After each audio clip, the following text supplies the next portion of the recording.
Salam əziz tamaşaçılar. Xalq qəzetinin internet televiziyası Xalq TV efirdədir. Bugünkü qonağım Azərbaycan Yazıçılar Birliyinin üzvü, şairə, publisist Təranə Dəmirdir. Təranə xanım, xoş gəlmişsiniz redaksiyamıza. Xoş gördük. Daha doğrusu həmkarlarınızın yanına. Siz bizim həmkarımızsınız. Biraz özünüz haqqında danışın, tamaşaçılarımıza özünüzü tanıdın. Mən Sabirabad rayonunun Çolanı kəndində doğulmuşam 70-ci ildə, Ziyalı ailəsində. O məktəbi ilə bitirmişəm 77-87-ci illərdə Çolanı kənd orta məktəbində oxumuşam, təhsil almışam və oranı medalla bitirmişəm. 88-93-cü illərdə Bakı Dövlət Universitetinin, o vaxt Azərbaycan Dövlət Universiteti idi, jurnalistika fakültəsinə daxil olmuşam və əla yaxşı qiymətlərlə oranı da bitirmişəm.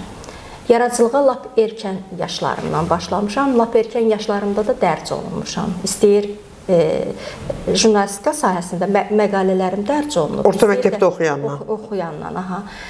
İstərsə də şeirlərim dərc olunur.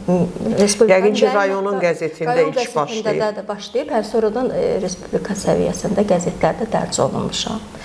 ASTV-də çıxışlarım olub, yəni hələ universitet illərində. 9 kitabın müəllifiyəm. Onlardan ikisi nəsr əsəridir. Biri publisistik məqalələrdən ibarət olan kitabdır. Şair, publisist, Ulduz jurnalının baş redaktoru Qulu Ağsəsin yaradıcılığından bəhs eləyən kitabdır. Yəni 7 məqaləni birləşdirib kitab şəklində dərc etdirmişəm. Biri Cəhənnəmdən gələn işıq, bu da nəsr əsəridir. Povest hekayələrdən ibarət əsərdir. O birilər də 7-si poeziyadan, şeirdən ibarət. Bu yazı daha maraqlıdır. Üşüyəndə özünü yandıran şair. Niyə görə bir ad seçmişsiniz? Çünki şairin o kitab, o şeirindən götürmüşəm. Görsən, üşüyürsən, yandır özünü. Onu hər kəs bir prizmadan yanaşır, ancaq mənə elə gələr ki, mənim baxışım daha düzgündür. Çünki şair demək istəyir ki, sən ancaq özünə inan, özünə güvən. Tək qalanda da, darxanda da, üşüyəndə də özünlə, öz ürəyini od elə. Öz ürəyinin odunda, ocağında isin. Ümumiyyətlə, Qulu Ağsəsin yaradıcılığı məni çoxdan çəkirdi. İstəyir onun Tanrıya baxışı, istəyir insanlara, sevgiyə, cəmiyyətə, hər şeyə baxışı fərqlidir. O kütləviləşmək istəməyən şairdir. Yəni, bir ovud üçün yazır, pıçıltı şairidir. O mənə xoş gəldi, onun baxışları. Bəzən tənqid olunurdu və anlaşılmamazlıqdan tənqid olunurdu və mən isbat elədim ki, Qulu Ağsəsi hər kəs anlaya bilməz. O, ancaq poeziyadan, ədəbiyyatdan başı çıxan insanlar onu anlaya bilər və onu əsasən təhlillərdir. Yəni, bu kitab əsasən təhlillərdən ibarətdir. Təhlil eləmişəm, açmaq istəmişəm Qulu Ağsəsin iç dünyasını, düşündüklərini. Çox yaxşı. Nədən yazırsınız hal-hazırda? Ümumiyyətlə, Təranə xanımın Təranə Dəmir təxəllüsü də götürmüşsünüz özünüzə. Bu Dəmir təxəllüsü də maraqlıdır. Təranə xanım nə yazır, nədən yazmaq istəyir? Təranə xanımı ən çox düşündürən, qələm əhlini düşündürən, narahat eləyən. O bir söz var, deyirlər, qələm əhli hər zaman narahatdır. Dəmir təxəllüsü mənim soyadımdır. Yəni, bizim bir kənddə ən çox tanınan bir şəcərənin nümayəndəsiyik, dəmircilər. Dəmirova idim. Yəni, sonradan həm xarakterimə uyğundur, həm də ki, o ovanı götürdüm. Böyründən oldu Təranə Dəmir. Və məni düşündürən hər şeyi yazıram. Yəni, azadam. Azadlığı sevirəm, amma azadlığın da bir həddi var da. Mən özümə həmişə sərhəd qoymuşam o azadlıqda. Azadlığı sevirəm, nə görürəmsə yazıram. Mənim üçün quş da, torpaq da, çayır da, ot da, hamısı şeirləşə bilir, əgər mənim o ruhum oxşuyursa. Yəni, belə. Misal üçün, yazdıqlarınızdan hansı şeiri deyə bilərsiniz? Yazdıqlarım əsasən daha çox lirikamı sevirlər, ancaq mənim müxtəlif mövzuda şeirlərim var. Məsələn, mən bir şeir deyim, vətən şeirim. Mənim vətənə də baxışım bir ayrıdır. Mənə elə gəlir. Milyon kərə tikələnən, milyon kərə bütövlənən, öz adına möhürlənən dədə vətən, ozan vətən, tarix gəzən vətən, ağrısında, acısında betonlaşan, qayalaşan, şeirləşən, nağıllaşan baba yurdum, ata yurdum, o tayda sən, bu tayda sən, güneydəsən, quzeydəsən, o da yurdum, bu da yurdum. Hardan keçsək, hardan getsək, sənə çıxır bu yol vətən, oğul vətən, ahıl vətən, bu qapı xan qapısıdır, girə bilməz yoldan ötən. Bir arzum var, bu qapqara məftilləri qırıb tökək, çırmalanaq, xan arazı vurub keçək, düz Təbrizdə dalğalansın bayrağımız, İrəvana, Zəngəzura gedib çıxaq, bu qaydasız qanunları vuraq, yıxaq. Lazım gəlsə dəmir qapı Dərbəndəcən yürüş edək, sərhəd bütövləşsin torpağımız, sərhəd vətənləşək, baxıb görək o yan vətən, bu yan vətən, azad olsun daşın vətən, qayan vətən, dayan vətən. Ən çox hansı mövzu sizi narahat eləyir ki, o mövzuda yazmaq istəyirsiniz? Məni narahat eləyən mövzularda yazıram, yəni istəyir gördüyüm, qarşılaşdığım haqsızlıq. Elə olur ki, düşünürsünüz, amma yaza bilmirsiniz. Bax, bu baxımdan o sualı verirəm. Elə olubmu ki, yazmaq istəyirsiniz, amma yaza bilmirsiniz? Və yaxud da ki, yazmaq lazımdır, içiniz partlayır, dağıdır, amma yaza bilmirsiniz. Elə anlarınız olurmu? Elə anlar insanın tuğyan eləyir, içində qaynayır və birdən şeir doğulur. Yəni o mütləq doğulmalıdır. Doğulmasa insan yaşaya bilmir, şair yaşaya bilməz. Şair azad olmalıdır. Lirikanızdan nə deyə bilərsiniz? Bədahətən deyə bilirsiniz, bir sənə dəftər özünüz deyəsiniz. Çox təəssüf ki, mən çox şeirlərimi əzbər bilmirəm. Yəni şeirlərimi əzbərləmirəm, elə yazıram. Biz kənddən çıxanda bahardı hələ. Hələ bu yerlərin çiçək çağı idi.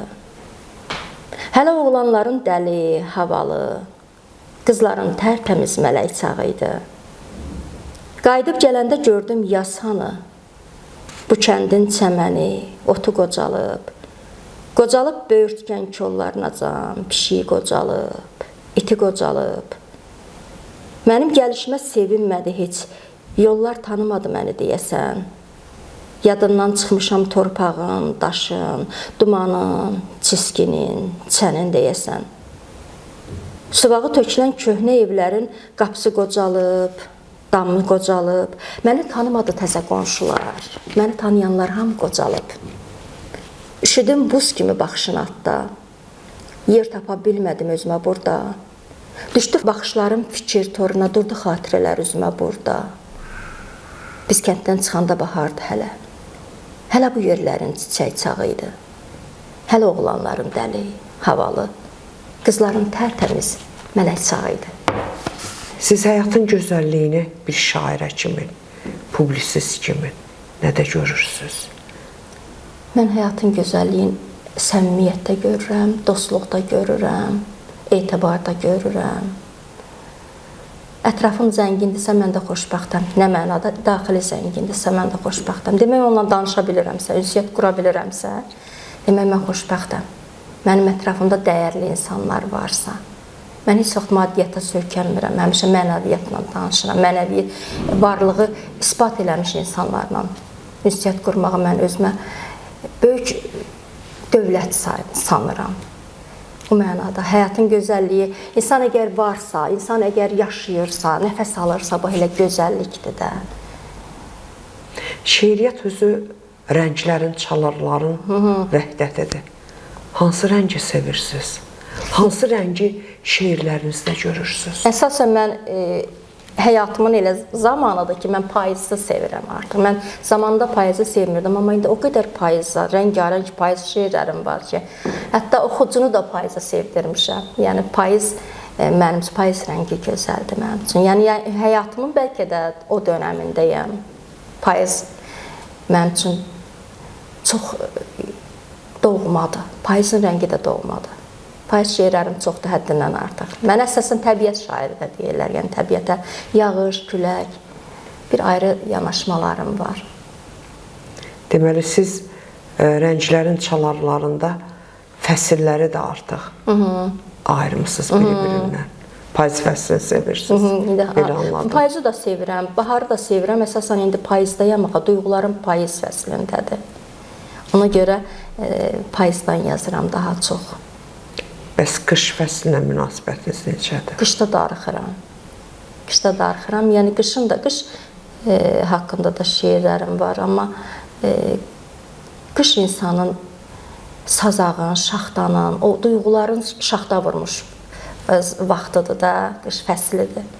Yəni darıxan fəslidir. Ona görə əsasən elə qoy elə bahardan yazaq, biraz da payızdan. Bəzən sizin o sazaq, şaxta baxdığınız qışın da öz gözəlliyi olur, öz aləmi olur, öz sirri, öz fəlsəfəsi olur.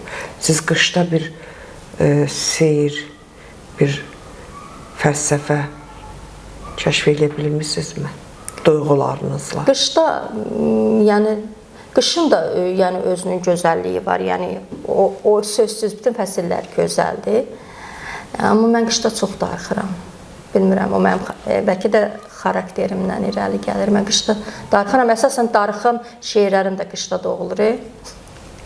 Yəni gözəl dediniz. Darıxan şeirləriniz qışda doğulur. Deməli, siz baharla, payızdan daha çox. Mən pəncərədən baxıramsa, orada yaşıllıq görmürəmsə, evi yoxdur, xəzəl görmürəmsə, supak görürəmsə, təbiəti, mən onda darıxıram, təbiətə yazığım gəlir. O ömrünün qış çağında olan insanlar yadıma düşür, anam yadıma düşür. Ananız yaşayır mı? Yox, dünyasını dəyişib kildi. Ana haqqında nə yaza bilmirsiniz? Yazmaq çətindir ana haqqında. Ana haqqında yazmaq çətindir, hə. Ana haqqında anam rəhmətə gedəndə, anam ilə durduq elə rəhmətə getdi də. Yəni biz hazırlaşmırdıq ki, anam rəhmətə gedəcək. Anamın əynində mənim paltarım var idi. Mənim köynəyim onun əynində idi. Şeir yazmışdım ki, əynində köynəyim yandı. Mənim duyğularım yandı, arzularım yandı. O köynəyin, onu hətta qəbir daşında da həmin köynəkdir. Bax, həyatın bu amansız hadisələri, yəni ölüm xəbərsiz gəlir, sahasız, vədəsiz gəlir. Bax, o anlarını indi siz şairə kimi necə yazırsınız, necə yarada bilirsiniz? O hadisədən sonra yaradıcılığınızda bir dəyişiklik varmı? O hadisədən sonra əlbəttə ki, bir müddət durğunluq yarandı. Dostlarım, yaxınlarım dəstək oldular. Əgər o şeir məndə sərbəst doğulursa, mən onu sərbəstdə yazıram. Yəni, bəzən sərbəsti sevmirəm, sərbəst janrı. Həm sərbəstdə doğulursa, o sərbəstdə yazılır. Bəzən havadan asılı ədəbiyyatı sərbəst adı ilə sırayırlar insanlara, yox. İnsan, onun da bir yolu var da, o yolla getməz. Bəli, sərbəst bəzən özü də insanın içindən bir bulaq kimi axmalıdır. Elədir, o da, onun da öz yolu var. Yəni, o bulağın suyu özü təbii olmalıdır. Doğrudur. Özün olmalısan. Əgər o şeirdə sən özün deyilsənsə, boğazdan yuxarı, mən o şeiri tanıyıram. O şeir məni yandırmışsa, mən o şeiri tanıyıram ki, bilirəm ki, bu boğazdan yuxarıdır. Bu kimin üçünsə yazılıb. Oxucu üçün yazılıb. Oxucu da yeri gələndə axı təbiilik istəyir. Bəli. Oxucu ona görə adamı sevir bəlkə də. Bəlkə də oxucu ona görə oxuyur ki, özünü tapır o yazılarda. Məşhur bir kəlam var. Deyirlər, şairlər, yazarlar bəşəriyyətə məxsusdur. Yəni, əvvəldə də, sonda da yazdıqlarını cəmiyyət oxuyacaq, bəşəriyyət oxuyacaq. Elədir. Ona görə bəşəriyyətə hörmətlə yanaşmaq lazımdır. Tərlan xanım, məhəbbət şeirlərinə münasibətiniz necədir? Ümumiyyətlə, hər kəs hər şeyə məhəbbətlə yanaşmalıdır. Yarpağa, torpağa, nə bilim, çola, ticana. Yəni, o sevgi ilə doğulmursa o şeir yəni uzun ömür ola bilməz. Məhəbbətə də münasibətim, əgər orada saf hisslər varsa, duyğular varsa, əgər o da içdən gəlirsə, əgər o da səni narahat eləyirsə, o duyğular, ona gözəl baxıram, məhəbbət gözəl. İnsanın ürəyi məhəbbətlə dolu olmalıdır. Məhəbbət insanı həm yaşadır, həm insanı insan edir. Yəni Sizə elə gəlmirmi ki, insan sevəndə saflaşır? Hamı mı saflaşır? Yox, insan əgər onun içində başqa hisslər yox, sevgi hissləri ən yüksək səviyyədə olsa, o saflaşır. Durulur. Bəli. Günahdan arınır. Olar. Bax, qarşınızdakı kitabın belə bir adı var. Sərhədsiz sərhədlər. Niyə görə belə bir adı seçmişsiniz? Məsələn, mən sərhədləri aşmağı sevirəm. Yəni, azadlığı sevirəm də. Yəni, necə düşünürəm, elə yazıram. Amma sərhəddimin də sərhəddi var. Mən özümə sərhəd qoyuram. Yəni, bundan o yana sərhəd ola bilir. Keçmək olmaz. Yəni, azadlıq əgər aşırı azadlıq olanda barbarlığa çevrilir. Ona görə mənim sərhədlərimin sərhəddi var. Bəs publisistikaya baxışınız, ümumiyyətlə publisistik yazılarınız, düşüncələriniz, yəni şeir aləmi bir başqa dünyadır. Amma publisistika tamam fərqli bir dünyadır. Publisist kimi düşüncələriniz, mövzular, baxışlarınız nə deyə bilərsiniz? Publisist kimi də mən azadlığı sevirəm. Əgər hansısa mövzu mənə doğmadırsa, çəkirsə, mən onu bütün yəni onu olduğu kimi təqdim eləməyi sevirəm. Povlamağı sevmirəm fikirlərimi. Açıq aydın ifadə eləməyi sevirəm. Yəni onu da müəyyən sərhəd daxilində İstəyir kiminsə yaradıcılığına müraciət eləyəndə, istəyir dünyəvi mövzularda. Mən istəyirəm ki, necə düşünürəmsə, yəni mən oxucu kütlə, o mənim üçün çox da önəm kəsb eləmir ki, kütlə mənə nə deyər? Yəni o nə deyərlərlə yaşamıram. Elə qulaq səs də nə deyərlərlə yaşamır. Yəni kütlə psixologiyasından çıxmış insanlarıq. Yəni biz necə düşünürüksə elə yazırıq. Kim necə başa düşür, düşsün. Bu mənim düşüncələrimdir. Başa düşən üçün həqiqətən gözəl düşüncələrdir. Başa düşməyən üçün də o özünün problemidir. Yəni necə düşünürəmsə, dünyanı necə görürəmsə, rəngi necə görürəmsə, yaradıcılığı necə görürəmsə, şeiri necə görürəmsə, yaxud əsəri necə görürəmsə, dünyanı hansı rəngdə görürəmsə, elə də yazıram. Dünyanı hansı rəngdə görürsünüz? Dünyanı rəngarəng görürəm. Rəngarəng bir rəngdə görmürsünüz? Rəngarəng görürəm. Dünya rənglidir. Hansı rəngdən tutursansa, o rəng sənə daha doğmadır. Çalış yaxşı rənglərdən tut, işıqlı rənglərdən, işıqdan tut, dünyanın işıq tərəfindən bax dünyaya. Qaranlıqdan baxanda onsuz da hər yer zülmət görünəcək. Qaranlığın özündə də bir işıq axtarmaq lazımdır. Cəhənnəmdən gələn işıq kimi. Doğrudur. İnsan dərdində, sərində o qədər pişir ki, hətta mənim belə bir şeirim var, bəzən ölüm azadlığın ən gözəlidir.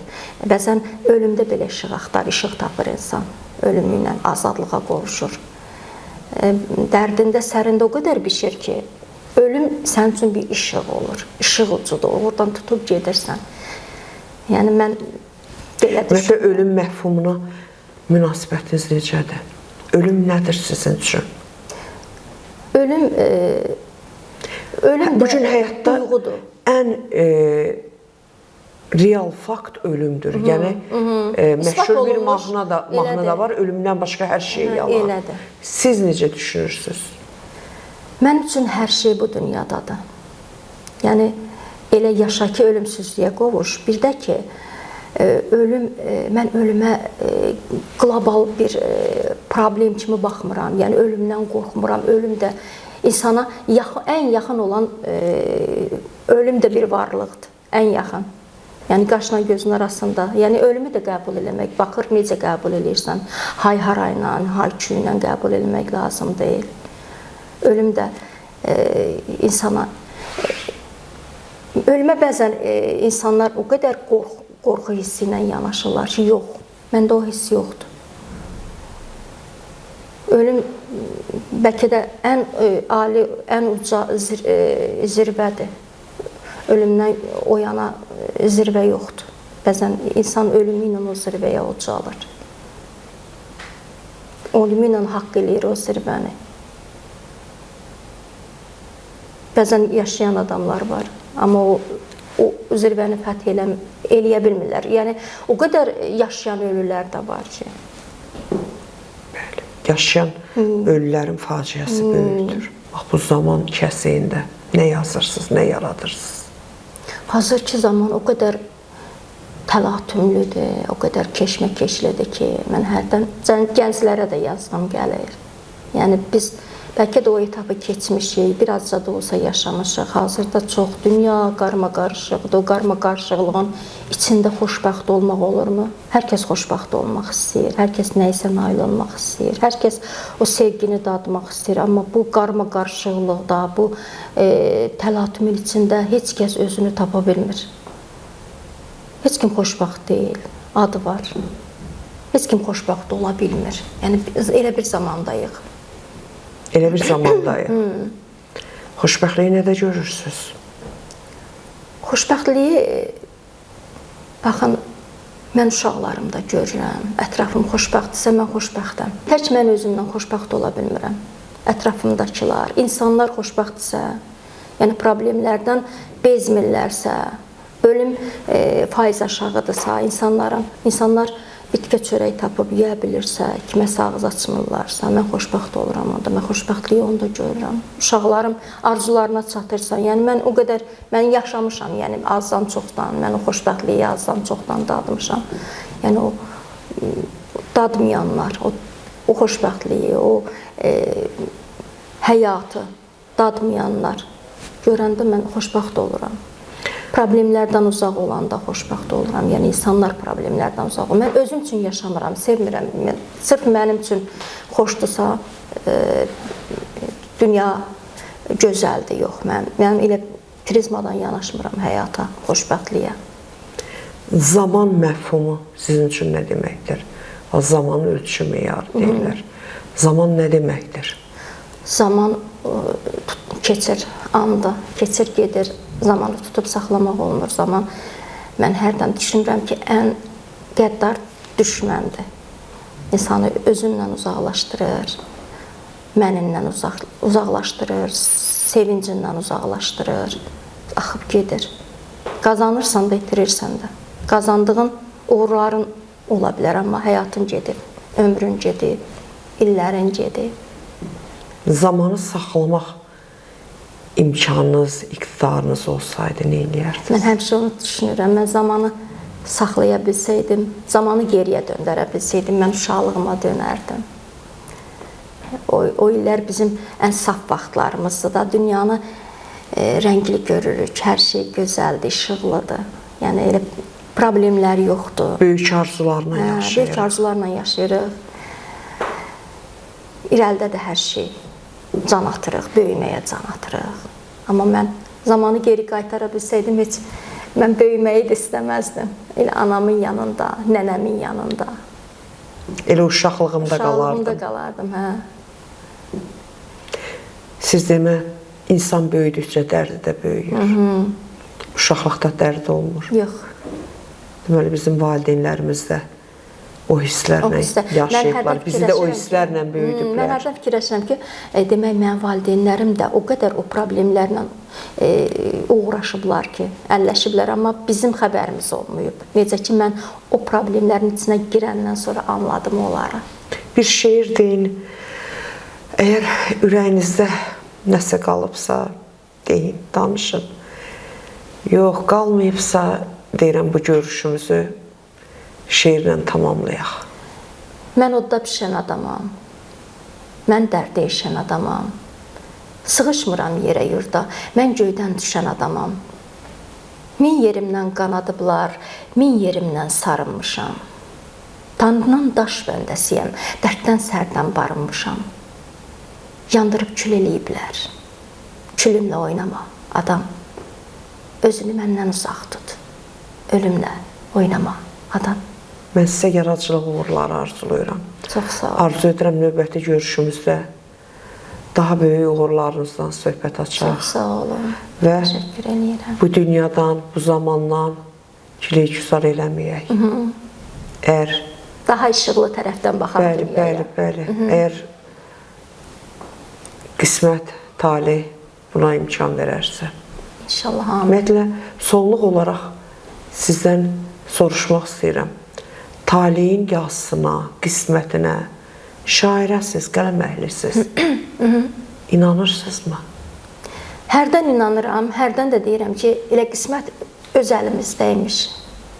Hərdən inanıram, hərdən deyirəm ki, qisməti yazan var. Hərdən də deyirəm, insan hərdən ağılsızlıq eləyir, özünə qismət yazar, taleyi yazar. Nə bilim, iki tərəfli yanaşıram. Deməli, insanın özünə çox şey yazırdı. Məsələn, biri gedir özünü öldürür. Deyir ki, qismətlidir bu, ölüm bunun qismətidir. Axı, ağılsızlıq eləyib, gedib özünü öldürüb, intihar eləyib. Bunun qismətində yoxdur axı bu. Axı, Tanrının orada nə günahı var?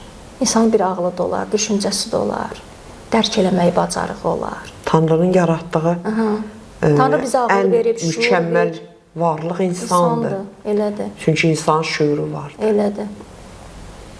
Biri işləmir, məsələn, tutaq ki, oturub, iş görmür, deyir ki, acam. Bu Tanrının onda nə günahı var ki? Sən işləməlisən, Tanrı sənə əli verib, ayaq verib, göz verib, gözəllik verib, şuur verib, istedad verib, amma sən oturmursan, heç eləmirsən. Bunda Tanrının nə günahı var? Demək, qismət sənin öz əlindədir, sən o qisməti uçurdursan əlindən, bilə-bilə. Təranə xanım, bugünkü gözəl, maraqlı, düşündürücü söhbətinizə görə sizə təşəkkürümü bildirirəm. Çox sağ olun. Sağ olun, redaksiyamıza gəldiniz, bizimlə fikirlərinizi bölüşdünüz. Sizə yeni yaradıcılıq uğurları arzulayıram. Çox sağ olun, təşəkkür edirəm sonda bütün Xalq TV əməkdaşlarına, əmək keçən hər kəsə təşəkkür edirəm. Buyurun, buyurun. Əziz tamaşaçılar, verilişimiz başa çatdı. Bugünkü müsahibim şairə, publisist Təranə Dəmir idi. Sağ olun, sağlıqla qalın.